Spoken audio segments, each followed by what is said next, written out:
வாகன ஓட்டுநர் திடீரென வலிப்பு ஏற்பட்டு சாலை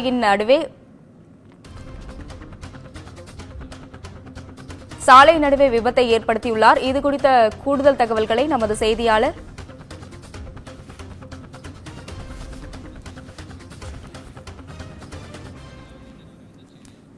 செய்தியாளர் அரவிந்தன் வழங்க கேட்கலாம். வணக்கம் அரவிந்தன், விவரங்கள். வணக்கம்.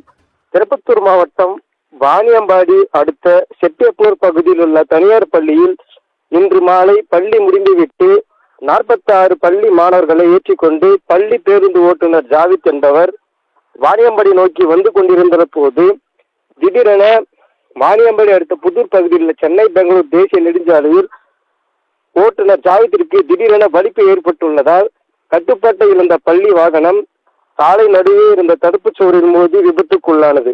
உடனடியாக பள்ளி பேருந்து உதவியாளர் சம்பத் என்பவர் ஜாவித் மற்றும் பள்ளி மாணவர்களை உடனடியாக மீட்டனர். உடனே தொடர்ந்து பேருந்து ஓட்டுநர் ஜாவித்தை அங்கிருந்த பொதுமக்கள் சிகிச்சைக்காக மருத்துவமனைக்கு அனுப்பி வைத்தனர். அதனைத் தொடர்ந்து 46 பள்ளி மாணவர்கள் மற்றும் ஆசிரியர்கள் மாற்று பேருந்தில் அனுப்பி வைத்த நிலையில் இவ்விபத்து குறித்து வாணியம்பாடி நகர காவல்துறை விசாரணை மேற்கொண்டு வருகின்றனர்.